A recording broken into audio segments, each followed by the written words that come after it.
Buenas tardes, queridos amigos. Otra vez con ustedes en nuestro programa Personas y Testimonios. Encantadísima de estar de nuevo. Hoy tenemos una invitada muy joven, Ana Pico Cáceres. Y la hemos invitado porque tenemos ganas de conocerla, a ella, y también porque de alguna manera en su persona nos queremos acercar a la juventud tan maravillosa y tan preparada que tenemos en nuestro entorno, porque nos gusta conocer sus ilusiones, sus dificultades y todo lo que les afecta. Así es que pasamos a recibirla. Encantada de saludarte. Igualmente. Muchas gracias por venir. Igualmente, muchas gracias. Ya sé que está súper ocupada, pero bueno, has hecho un huequecito para nosotros y es de agradecer. ¿Cómo no? Pues nada, lo primero de todo nos gustaría saber un poquito, conocerte a ti, de qué familia eres, algo de tu niñez, de tu vida en Lora, en fin. Arduos. Sí, algo lo que tú nos quieras contar, sí, con entera libertad. Pues muy bien, pues yo soy mi familia son todos los Picos, en Lora son mi familia, y después por la parte de mi madre, pues Cáceres. Y nada, mi padre, siempre han sido dos personas muy trabajadoras, o sea, ellos no tienen ninguna formación así universitaria ni nada, pero bueno, se han dedicado a 1000 trabajos. Y lo que continuó mucho en el tiempo fue la joyería, que la tuvieron 10 años. Y nada, la verdad es que siempre, pues han intentado trabajar para sacarnos adelante, así que mi familia, vamos, hasta el fin del mundo con ellos. Claro, además si no está una por la familia, ¿por quién va a estar? Sí, es que eso es así. Sí. ¿Y qué recuerdos tienes tú de Lora? Porque tú has estudiado fuera, ¿no? Y llevas un tiempo con el trabajo fuera y todo eso, pero me imagino que de Lora tienes que tener tus buenos recuerdos de tu niñez, de tus primeros años juveniles. Sí, además que va por etapas también, porque es verdad que, Lora al final, para mí se compone de los sitios que más he frecuentado, de los momentos, de la gente, y es verdad que, mi infancia más, mi niñez, siempre tengo muy buenos recuerdos, sobre todo de Las Lagunas, que fue donde yo pasaba todos los veranos. Y después también en el colegio y en la escuela de música han sido mis 3 pilares donde yo me he ido formando, donde yo me he ido cambiando y desde la niñez pues esos eran los sitios donde, la escuela de música sin duda era mi lugar favorito y el colegio donde también tú te descubres y después la piscina para el verano. Y tú quieres hablar un montón porque se te nota además cuando hablas de a mí eres loreña hasta la médula del hueso, sí. ¿no? Bueno, yo lo noto porque es verdad que, claro, me fui hace ya unos pocos de años, con 22, 23 ya me fui a de afuera, emprender un poco fuera. Pero cuando vengo siempre tengo esa sensación de estar en casa, porque es mi casa, pero aparte es como el olor que me transmite, todo lo que yo siento cuando entro por Lora, digo, es que ya está, es esto, claro. Y sobre todo porque toda mi familia está aquí, toda mi familia es de Lora, toda, no hay... Sí. De varias generaciones, además. De varias, yo tengo todos mis primos, verás, a lo mejor hay personas que viven fuera, pero todos hemos nacido aquí y sí, la verdad es que son muy buenos. Pues para mí me ha resultado curioso al saber algo de ti que tienes una doble vocación, porque tienes vocación por el mundo de la salud, que es tu trabajo, y tienes vocación por la música. Sí. Es difícil encontrar gente que tenga... ¿Cómo te decidiste a hacerte...? Porque tú eres ATS. Sí, enfermera. Eso es. Ahora enfermera. Enfermera, tú eres enfermera. Sí. ¿Cómo te decidiste a hacerte enfermera? Pues, yo, no es que lo quisiera... yo cuando era pequeña... Especialmente, ¿no? Sí, cuando yo era pequeña nunca decía quiero ser enfermera tal, pero sí que siempre me marcó mucho la ayuda. Yo era una persona que me acuerdo que cuando era pequeña dibujaba a personas en la Cruz Roja. Que yo decía, ¿y dónde he visto yo esto? Pero bueno, lo dibujaba, con la inmigración me llamaba muchísimo la atención y no sé, es verdad que he crecido un poco con esa idea y después, yo al principio siempre he sabido que era el mundo de la salud por eso, por la ayuda humanitaria, la ayuda tal, pero no sé, hubo un tiempo en que quería ser incluso misionera, yo ahí con mi fantasía. Lo tuyo era ayudar a los demás. Pero me gustaba y claro, en el colegio es verdad que yo estudié en las Mercedarias, entonces fomentaban mucho la ayuda, los proyectos de colaboración, de cooperación, de tal.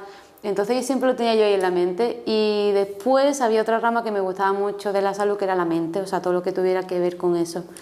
Y entonces estuve un tiempo dudando entre psicología, enfermería, ya empecé a verlo como cada vez más claro, porque cuando era pequeña yo quería ser pediatra, pero porque siempre estaba en el pediatra y yo decía que me trataba muy bien, entonces yo decía, pues mira... No era de los chiquillos que ven la bata del médico y se ponen monos, que va, yo ¿no? todo lo contrario, yo era, venga, sí, yo quiero aprender. Entonces siempre tenía claro que yo quería trabajar en un hospital, eso lo tenía yo claro. Y al final pues en bachillerato tenía ahí mis dudas, incluso también por un instante pensé en hacer periodismo, y porque también me gustaba mucho escribir, era como que tenía ahí muchas cosas en la cabeza. Pero al final dije, mira, a mí me encanta todo lo que tenga que ver con... O sea, el trabajo enfermero me encanta, voy a ver qué tal. Y la verdad es que o sea, la carrera fue difícil en el sentido de que también te pilla en un momento de trance en tu vida, que eres un adolescente pasando a adulto joven, entonces... Pero después la disfruté mucho y las prácticas, o sea, en cada práctica que hacía yo sabía que estaba en el sitio adecuado. Así que... ¿Dónde has prestado servicio? Ahora actualmente en dónde trabajas? Pues ahora estoy en diálisis y yo cuando terminé la carrera no sabía bien qué hacer y tal, porque eran estos años que salías y pues no te contrataban tan fácil. Entonces me fui al País Vasco y me fui a un psiquiátrico, que claro, al principio fue como ostras, pero después pensé, es que es lo que, o sea, vincular un poco también la rama que más me gusta, que es la de salud mental.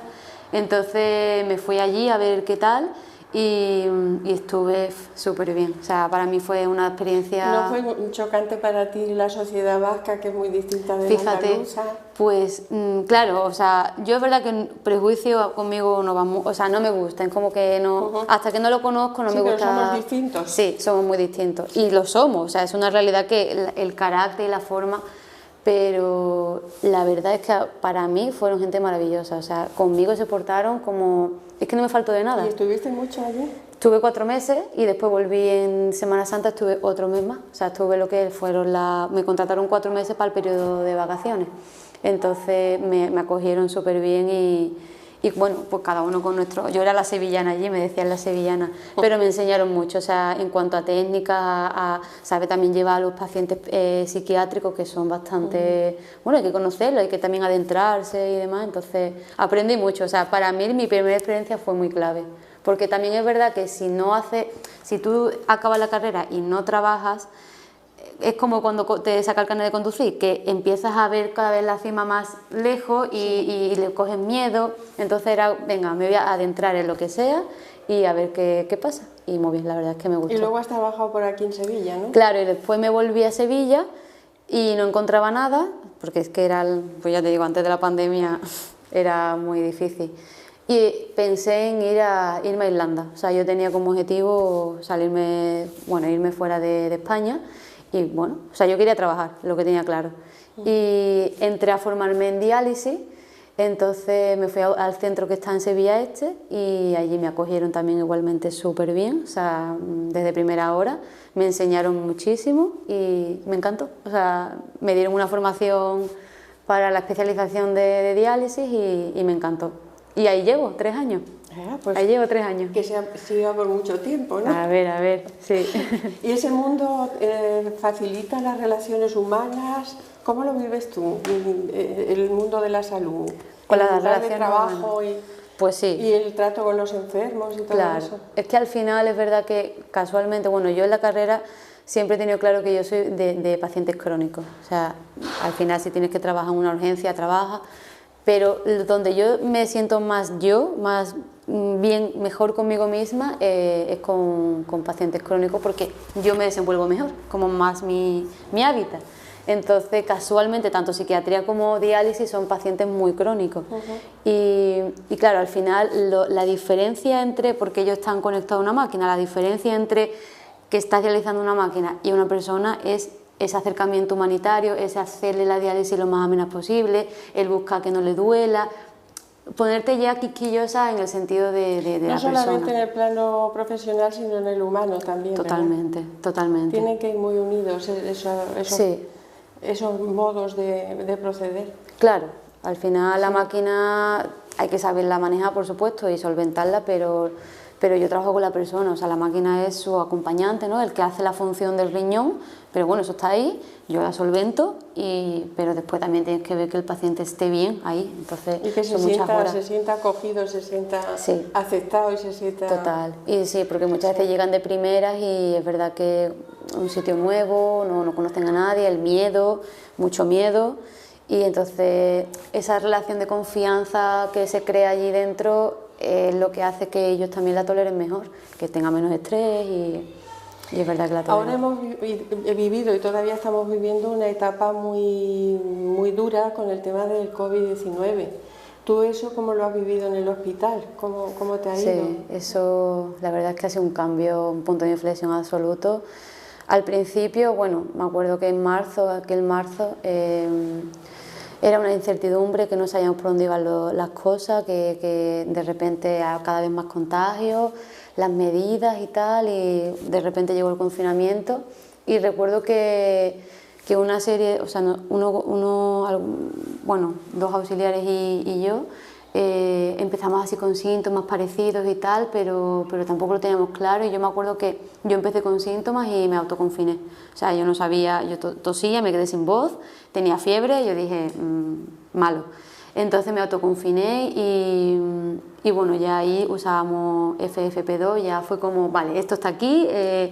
Empezasteis a tener más medios materiales. Claro, que no también había. Destinaban, exacto, porque no había, o sea, yo recuerdo que mi primera mascarilla, cuando me pasó eso, me la compré, bueno, no sé cuánto me costó, pero una barbaridad, me costó muchísimo dinero.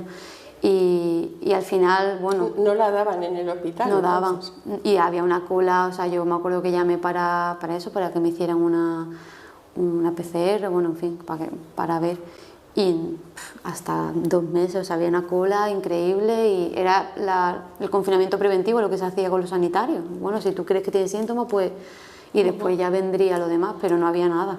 No había nada. ¿Lo vivisteis vosotros, vamos, tus compañeros y tú, con miedo, con incertidumbre? Claro.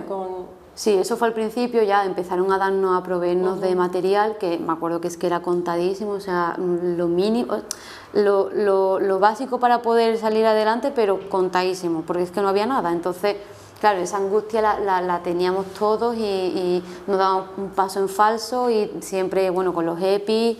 Y al llegar a casa tendríais que desinfectaros del claro, trabajo, ¿no? Exacto, en ese momento estaba que te quitaba la ropa en la puerta de tu casa, que la echaba y la lavaba a 40 grados en la lavadora. No contagiar a la familia. Exacto. Si llevabas algo. Claro. Yo entiendo que porque fue miedoso para todos, porque realmente la gente de la calle, pues veíamos a través de la televisión las cosas que pasaban, la falta de materiales, como los compañeros... de salud que estaban sirviendo en los distintos hospitales salían con unas bolsas mal atadas y con cosas. Exacto. A nosotros nos donaron, he de decir que nos donaron muchos EPI, porque es que en ese entonces no había lo que hoy se conoce como, o sea, lo que hoy usamos no lo proveían. Y recuerdo eso, lo de las bolsas de basura, bien hecha, porque además estaba todo, vamos, cosidísimo por todos lados, pero eran donadas todas de familiares y personas que nos lo daban, mascarillas de tela por todos lados, de estas que eran impermeables. ¿En tu entorno hubo muchos contagios? ¿En tu entorno en el trabajo, ¿no? Ahí cuando pasó eso, o sea, al final fueron, bueno, yo nunca, la verdad es que nunca supe yo me confiné y pasaron los 15 días, ya dejé de tener síntomas, volví. Pero nunca lo supe. Pero es verdad que la primera ola no afectó a nivel con los pacientes, o sea, hubo a lo mejor un par de contagios que estuvieron, de hecho en ese momento el hospital sí los acogía, entonces pacientes que él estaba contagiado, pacientes que lo derivaban, y entonces nuestra clínica no se idealizaba a los pacientes COVID. Pero lo peor fue a la vuelta del verano, esa segunda ola.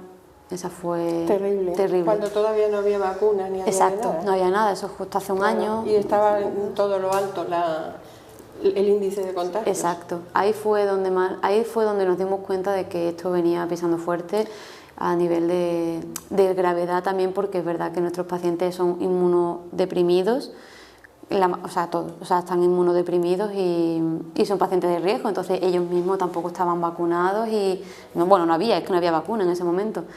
Y ahí fue donde más muerte desgraciadamente tuvimos, sí. Esto formará parte de nuestra historia como una etapa bastante dramática en algunos aspectos. Sí. Porque la verdad es que fue terrible. Menos mal que los seres humanos parece que tenemos esa facilidad de superar las cosas negativas y se nos van olvidando, pero la verdad es que fue terrible. Totalmente. Y bueno, yo veía la televisión porque no había otro medio de enterarse de las cosas y veía a los profesionales, a los compañeros tuyos y todo eso, lo que estaban pasando, las horas sin cuento de trabajo que teníais. Era horroroso, o sea, al final es que no había nada, un plan sobre la mesa no había. Pilló de desprevenido a todo el mundo. Y era bueno, pues tu responsabilidad y tal, pero sálvese quien pueda, o sea, era sálvese quien pueda. ¿Vosotros sentisteis el apoyo de la gente de la calle?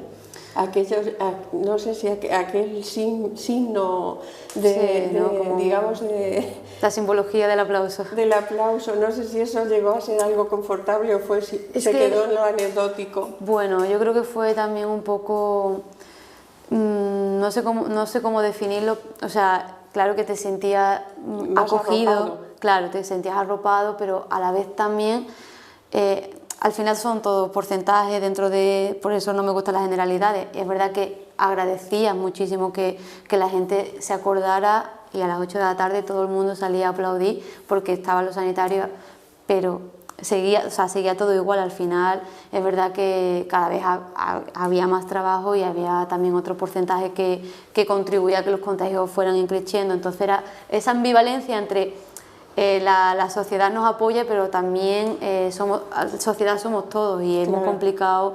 Sí, es como necesitábamos mucha ayuda, pero de muchos tipos. Entonces esa estaba muy bien y se agradeció mucho, pero erais poco profesionales también, porque bueno, en esa fecha creo yo que, según las noticias que tengo, que contrataron a mucha gente.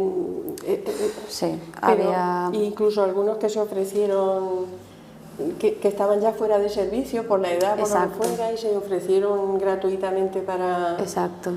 Sí, además. Pero todo sería poco, todos los recursos humanos serían pocos para atender todo eso. Claro, era porque o sea, la gravedad del asunto fue que había tantos pacientes, sobre todo en la UCI, que ya se tenía que elegir camas. Entonces, ahí, eso es complicado. Claro, eso es cuando tú dices, madre mía, esto nos ha sobrepasado, entonces cualquier ayuda era poca y también ahí se vio, se sacó un poco a la luz las condiciones tan pésimas que tiene un sanitario hoy en día, porque te enfrentas de repente a eso y estás totalmente vendido. Y estás desprotegido. Claro, totalmente. Y el sueldo tampoco, o sea, es que el sueldo brilla por su ausencia, entonces al final tienes que sacar más de donde no las tienes y dar el callo, que al final, claro, yo lo puedo dar 3 meses, pero al cuarto mes estoy exhausta, entonces también un poco... Muchas horas de servicio también, un poco compensado económicamente. Exacto, muy pocas medidas. Sí. Cuando te he presentado he dicho que a través de tu persona también nos queríamos acercar a las dificultades y a las ilusiones que tenéis los jóvenes de hoy, porque yo entiendo que si tenemos un defecto social que nos abarca a casi todos, especialmente a los de mediana edad y a los mayores, es que quizá no sabemos escuchar a los jóvenes. Entonces es verdad que hay una situación, los medios de comunicación nos dicen que hay una situación difícil en cuanto a puestos de trabajo. Se habla de un 50% de paro juvenil. Y no sé, quería preguntarte también un poco por eso, por cómo ves tú la realidad social de los jóvenes, ahora que hablamos del trabajo y de... Claro. ¿Cómo ves tú la realidad social de la gente que hay entre 20 y 30 años, e incluso más, 35 o así? Sí, al final cada vez se prolonga. Sí, porque es que hay gente que tienen esa edad y están sin trabajar. Totalmente. Sí, al final yo lo definiría como la incertidumbre constante, o sea, ahora es verdad que... hemos tenido también que adecuar a lo que nos ha tocado, que es la pandemia, y parece, ¿no?, que al final es como el sanitario, hoy en día no le va a falta trabajo, pero ¿qué trabajo? O sea, como al final la precariedad, o sea, eso es algo que está ahí y que para realmente buscarte unas buenas condiciones tienes que estar por España, al final trotando, buscando un contrato que te dé un poco más de estabilidad, que hablamos de estabilidad de 5 meses y sobre todo a lo que te enfrentas y la enfermería, bueno, cualquier trabajo en la sanidad requiere de un aprendizaje constante, entonces, claro, o sea, tú llegas continuamente. Claro, y sobre todo también que te den la oportunidad de crecimiento, o sea, yo lo que vemos, o sea, los jóvenes en general, lo que no tenemos esa oportunidad de crecimiento, porque creces profesionalmente y creces personalmente porque al final lo das todo y estás ahí para eso, pero no tienes una oportunidad donde tu valía la puedas ir limando más y más en el mismo servicio. O sea, hablamos de que lo mismo está en la UCI, que te mandan a una planta, que te mandan a, bueno, incluso en nefrología, o sea, en diálisis, al final la mínima formación que se requería para tirar, porque si no es que era imposible. Allí nosotros en nuestra clínica formábamos también porque al final, bueno, siempre se ha formado, pero formábamos a tiempo express. Y bueno, las nociones y después ya pues a partir de ahí podemos ir limando, pero la precariedad y lo mal retribuido de los trabajos. Claro, porque al final tú dices, bueno, sí, no te va a faltar trabajo, pero ¿a qué nivel? Y al final el salario es muy bajo para las horas que le echa y sobre todo para el esfuerzo y el cansancio mental, físico y mental. Los dos, entonces sí, al final el sueldo tú dices, bueno, sí, no está mal, pero es un nivel, no te da ninguna estabilidad y es un nivel al que te tienes que enfrentar bastante alto. Entonces, tú me has comentado hace un momento que tú tuviste en mente irte a Irlanda. Sí, ¿Hay mucha gente de tu entorno que piensen en irse al extranjero o tú conoces gente que se han tenido que ir? Bueno, ahora mismo, o sea, cuando yo salí de la carrera sí que un gran porcentaje de mi clase se fue. Yo me fui al País Vasco, pero muchos de mis compañeros se fueron a Alemania o a Inglaterra y a Irlanda, los tres. Y hoy en día, o sea, ahora mismo, después de toda esta pandemia, bueno, y durante esta pandemia que estamos atravesando, la gente, o sea, los jóvenes se van, pero se van dentro de España, más, porque claro, es verdad que te llaman de Barcelona, te llaman de Galicia, te llaman del País Vasco, te llaman de cualquier punto te llaman, y al final tú intentas escoger donde tú sabes que más vas a poder dar o que quieres aprender o que quieres formarte más en eso o que te pagan bien para también después poder vivir de eso y que no te cueste el dinero. Es que, claro, el irse al extranjero también te exigirán tener un nivel de la lengua sí, elevado, ¿no? Porque si te vas a Inglaterra o te vas a Irlanda te exigirán un nivel del idioma elevado, ¿no? Sí. Y eso no lo tiene todo el mundo. Claro, no, al final, bueno, mis compañeros que se fueron a Alemania, por ejemplo, tenían, desde antes de irse ya estaban dando cursos de alemán y después una vez allí, durante el primer año, era clases de alemán y toda una formación previa. Inglés, bueno, te exigían también los certificados y tal, y tenías que demostrar que tenías un nivel considerado, que no me acuerdo, o sea, yo creo que eso no era ni aprobar ni suspender, sino pasar el rango que te exigen. Claro. Y después, bueno, ya si nos vamos a Noruega, pues miedo me da el idioma el noruego. ¿Cómo vive la gente joven que están en esa situación? ¿Cómo viven esas situaciones? ¿Cómo tú que hablas con los demás, aunque tengas un trabajo, tú también verás más o menos? Sí, por lo menos está en España, cerquita de mi familia. Me imagino que habláis de todo eso, ¿qué actitud tienen ante esas situaciones? ¿Qué piensan? ¿Cómo? Ante el hecho de irse fuera. O de no tener un trabajo precariedad, estable, ¿no? Sí, es eso, al final es que no, o sea, muy rara vez te puedes embarcar en un proyecto que exija una financiación grande, o sobre todo porque necesitas muchos avales. Entonces, o sea, hoy en día para irte a vivir a un piso en Sevilla mismo, o sea, raro es el que no te pida un aval. Y claro, un aval es que tienes un trabajo fijo y quien te da un trabajo fijo, entonces siempre estás ahí moviéndote. Entonces es difícil sí que establecerte de una forma ya más adulta cuando al final, pues eso, o sea, bueno, el servicio andaluz siempre se ha conocido, ¿no? que llamaba pues en momentos de vacaciones para cubrir, que eso ya era o sea, era un tipo de precariedad y ahora tenemos la otra precariedad que es que no te falta eso, pero a qué nivel y en qué condiciones y bajo qué sueldo y bajo qué circunstancias, y que al final estás para todo, tienes que estar para todo. La verdad es que sí. No sé Si estuviera en tu mano hacer algo por mejorar esa situación, ¿en qué resorte crees tú que habría que tocar? Buah, es que eso da con el Son sistema... cosas a niveles políticos. Sí, o sea, yo creo que el sistema está muy corrompido en general y si se empieza a escarbar, ¿no?, o a limar, al final ahí sale algo que creo que hoy en día es algo que no se puede solventar a corto plazo. O sea, esto es para sentarse y para... Pero sobre todo ofrecer un sitio donde tú puedas desarrollar y que atiendan a tus capacidades, a tus habilidades, dónde quieres trabajar, por qué te quieres dedicar a esto. Entonces, claro, en el hospital está bien porque al final aprendes todos los servicios y tal, pero llega un punto en que ya no puedes más. Entonces, sí, que escucharan quizás los servicios donde quieres frecuentar y sobre todo que te dé la oportunidad de llevarlo a cabo durante un tiempo, porque para 3 días someterte a una UCI es que no te da tiempo ni siquiera, entonces es complicado. Es muy complicado. Es complicado, pero es la realidad que hay, porque sí. Yo conozco a algunos jóvenes incluso de mi propia familia, con las carreras terminadas y todo, y no tienen un horizonte claro. Claro. Entonces, pues es algo que nos tiene que preocupar a todos, no solamente a los jóvenes, sino a todos. De alguna manera, la responsabilidad social de todo eso la tenemos todos. Sí, sí, sí. Y es necesario porque sois muchísimos los jóvenes y gente con mucha valía, con muy buena preparación. Quizás seáis de los mejor preparados de las últimas décadas, los jóvenes de ahora.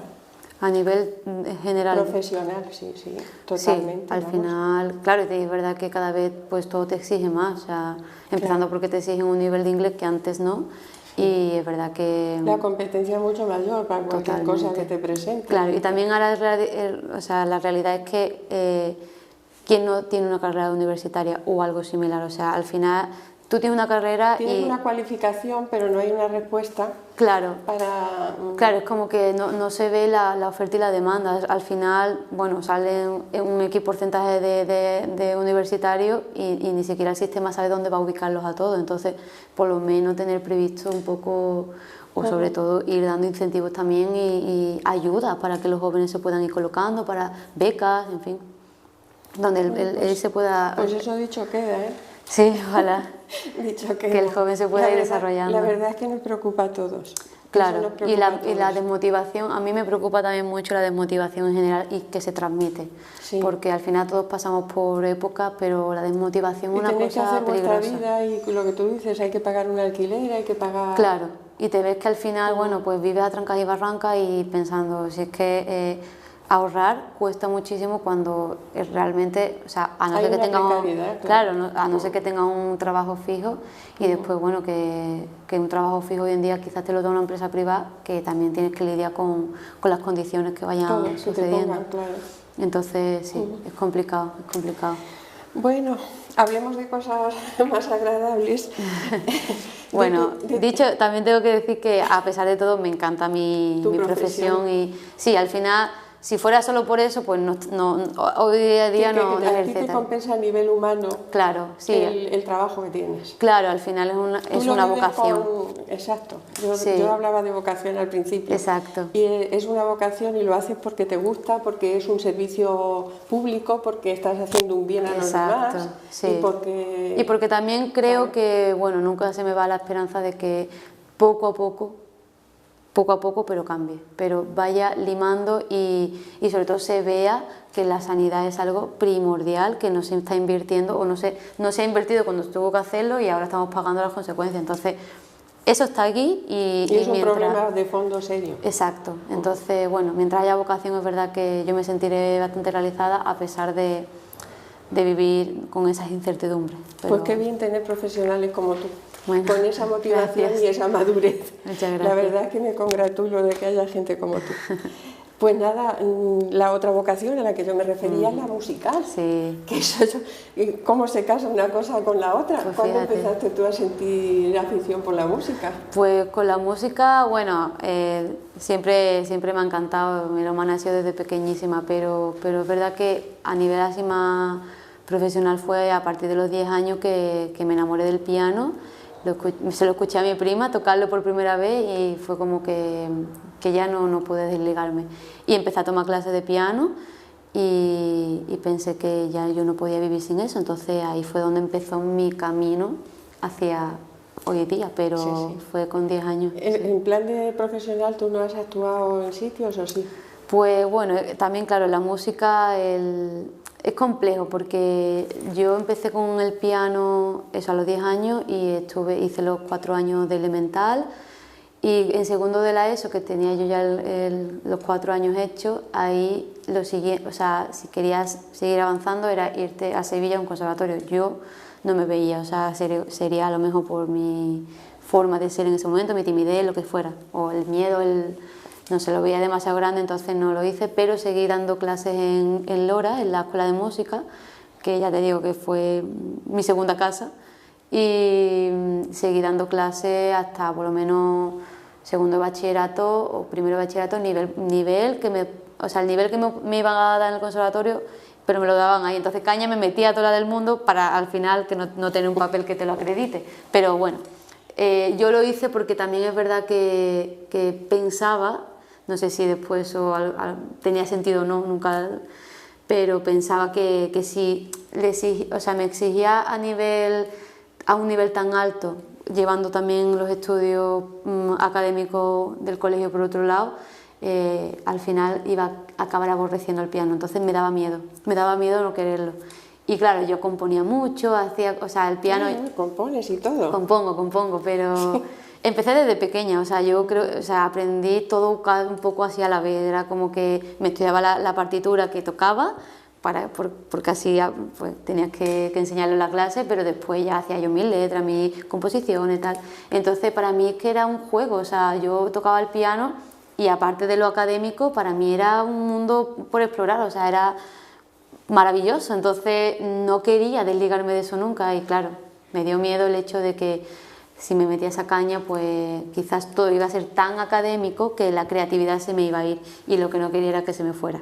Entonces pues lo seguí haciendo, o sea, yo seguí con mi piano tal y iba variando de género, ahora un poquito de flamenco, ahora un poquito de pop, las canciones que escuchaba las sacaba al piano. Y bueno, también claro, estuve todos estos años en la escuela de música, estuve con el clarinete en la banda, con el clarinete estuve 10 años más o menos en la banda, entonces tenía mucha información musical por todos lados y después también estaba en el coro de la Virgen, que también aprendí yo bastante. ¿Has estado? Estuve en el coro por lo menos 12 años he estado. Sí. Y ahí pues también aprendí muchísimo, sobre todo eso, a la timidez, porque yo, bueno, al principio yo no cantaba ni para mí, o sea, para nadie, para mi habitación. Y ahí es verdad que me solté un poquito, pero bueno, yo sabía que no me terminé de soltar ahí, pero estaba recogiendo mucha información musical y me estaba empapando, estaba empezando a soltarme en general.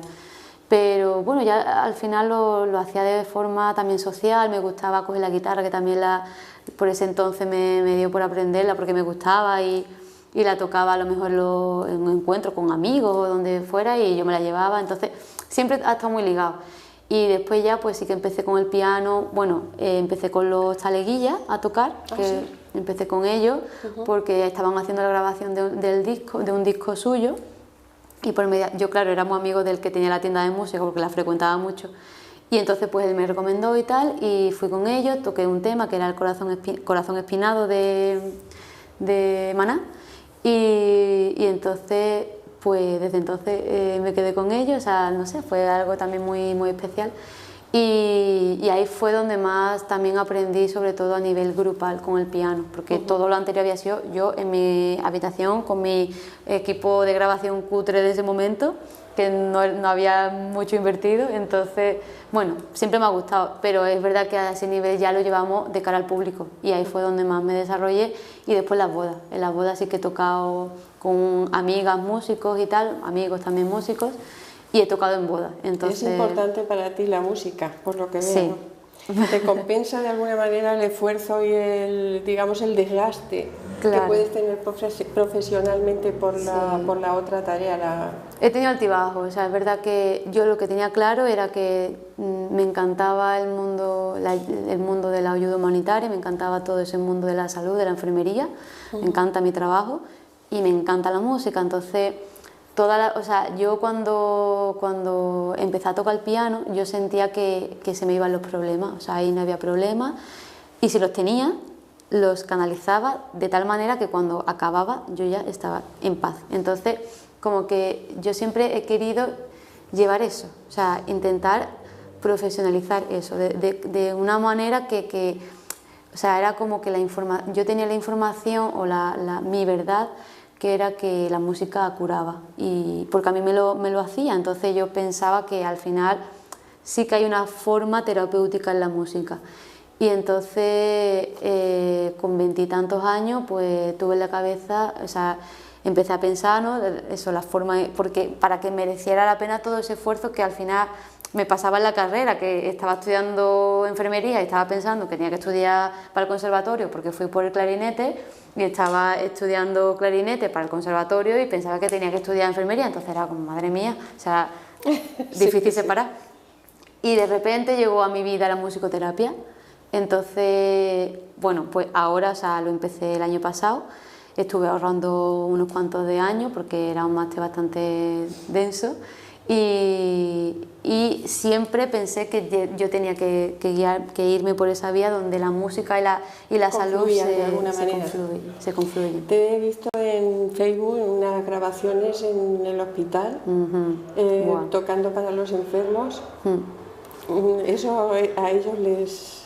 Sí, eso fue... Tiene que ser una experiencia muy conmovedora. La verdad es que sí. O sea, yo eso fue en mayo, fue el 12 de mayo porque fue el día de la enfermería, y para mí ha sido la experiencia más, o sea, la catarsis más grande que yo he tenido en mi vida. Porque yo ya estaba estudiando ahí el máster de musicoterapia, lo empecé en enero de este año, del 2021, y yo sabía que es muy difícil a veces separar la musicoterapia con escuchar música, porque a lo mejor suena una canción, ay, esta canción me relaja, sí, pero yo sé que la musicoterapia va un poco más allá, va mucho más allá. Entonces de repente yo fui al hospital militar, bueno, antes del hospital militar esto estaba programado, era una serie de actividades para la hemodiálisis en el Virgen del Rocío. Entonces, con una enfermera del Virgen del Rocío, a la que yo aprecio muchísimo, mediante mi enfermera y mi jefa en mi clínica, que también aprecio muchísimo, todo eso se confluyó para que pudiéramos llevar el piano el día de la enfermería. Pero un día antes lo llevamos al hospital militar, que en ese momento todas las plantas eran de COVID, excepto una que era de seropositiva, y después estaba la UCI.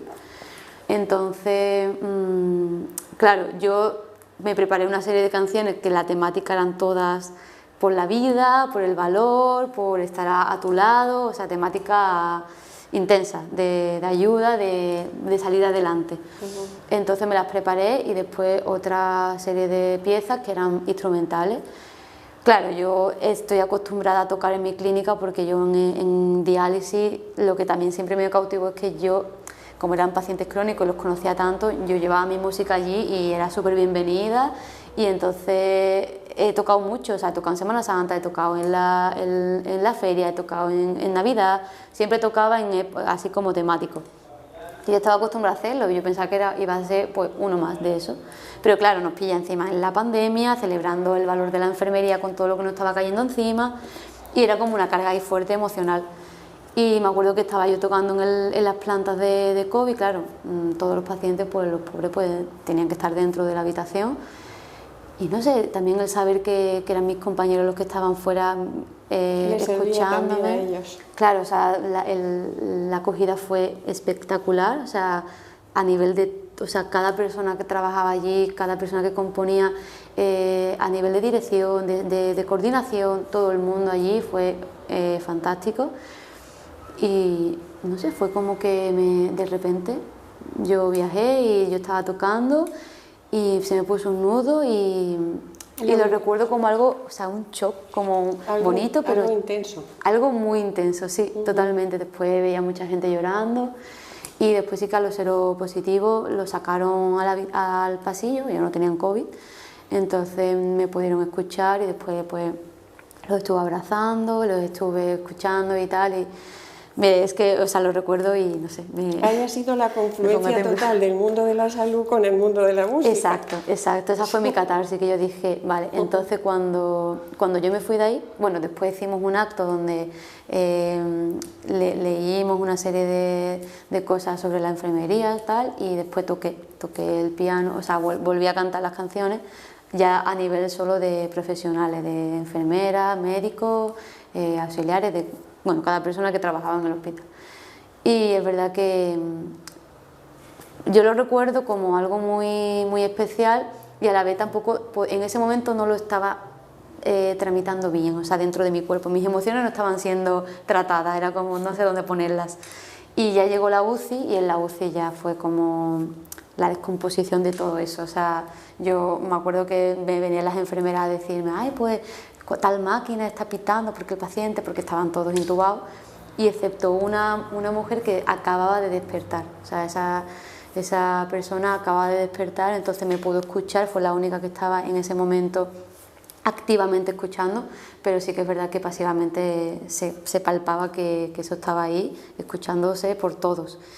Pero no lo pude procesar, fue como que yo me quedé en shock. Entonces llegué a mi casa, lo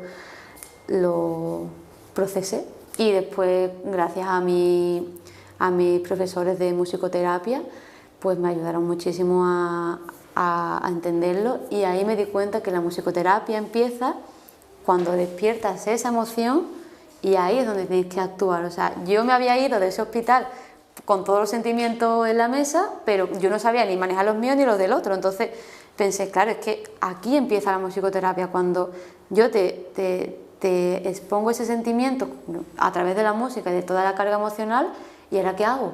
Entonces ahí me di cuenta que el máster va para largo. Sí, sí, sí. Pues qué interesante, sí. Ana. Entonces eso fue... Estas experiencias que nos estás contando. Sí, fue muy bonito. La verdad es que, bueno, tienes una vida muy rica, muy intensa y muy rica. Y te agradezco enormemente que la hayas compartido con nosotros hoy. Muchas gracias, muchas gracias. Porque la verdad es que, como decía al principio, tenemos una juventud estupenda, bien preparada, y yo creo que, no sé qué pensarás tú, que hay mucha riqueza, muchos valores en la gente de tu edad, y más jóvenes y mayores, pero sí. Y no está puesto en valor todo ese talento. Claro, no está mirado, al final sí. Hay desmotivación pero hay ilusión, entonces sí. Yo sé que al joven hoy en día, o bueno, hablo de mí, de mi entorno que yo conozco, con el mínimo que le dé, o sea, ya es ahí lo coges, exacto, entonces es dar un entorno donde tú poder desarrollarte, o sea, no hay más que poder desarrollarte, poder que se vea tu valía. No, y aparte de eso, sí. Dar de sí todo lo que tú eres capaz de dar. Claro, exacto, y después que veas que, o sea, que te lo remuneren de una forma que veas que ese desgaste mental y físico, al final, bueno, por lo menos está haciendo que tu vida esté más estable, y también que lo puedas invertir, porque al final uno aprende, trabaja y lo invierte para vivir y para seguir aprendiendo, o sea que los estudios pero también... todo eso también redunda en favor de los demás. Exacto. Que es un bien social, en realidad el que tú te formes, el que tú crezcas, el que tú profesionalmente vayas adelante, o el que tú desarrolles una cualidad que tienes, como es el caso tuyo de la música, eso es un bien social a la larga. Claro. No es solo un bien para ti, y eso la sociedad tiene que estar atenta a facilitar esos lugares de enganche que tú sugieres. Claro, sí, a nivel sobre todo del gobierno, de los ayuntamientos, en fin, de los que tienen que financiarlo, porque incluso las escuelas de música, empezando por ahí, una buena financiación a tiempo, unos buenos planes, unas buenas becas, eso hace que pues los jóvenes se vayan desarrollando, tengan cada vez más ilusión, motivación, y donde poder desarrollarlo y expresarlo y enseñarlo. Claro. La sociedad, es verdad que después a nivel de las personas, te sientes, o sea, yo rara vez, creo que nunca no me he sentido acogida por las personas, y las caras de alegría. ¿No te has sentido valorada? Me he sentido valorada por las personas, pero claro, después no te sientes valorada por el sistema. Entonces esa es la frustración, que lo sigues haciendo porque hay vocación, porque te vale ver a esa persona emocionada o mirándote te compensa contenta. eso. Claro, exacto, es donde Sí. la gente es la que te retroalimenta para que Te tú motiva, para que tú sientas que realmente todo esto merece la pena, el público, la persona que ayuda o que sabe transmitírtelo así. Pero después te chocas contra el sistema que es el mundo de... Pues ahí es donde hay que... del barranco. Ahí es donde hay que trabajar. Exacto, sí. Más movilizaciones necesitamos los jóvenes. Bueno, pues nada, la verdad es que ha sido un placer charlar contigo y darme cuenta de la madurez que tienes y de las expectativas que tienes y todo lo que opinas del entorno tuyo, de los jóvenes. Yo creo que ha sido un rato muy, muy provechoso para todos. Creo que para ustedes también lo habrá sido. Bueno, Ana, pues encantadísima de haberte tenido conmigo, muchísimas gracias. Igualmente, gracias a usted por traerme también y porque... Cuando quieras estamos aquí. Estupendo. Y bueno, a ustedes pues les doy también las gracias por habernos seguido una tarde más. Si lo desean, pues nos vemos la semana que viene. Un saludo, que lo pasen bien.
Gracias.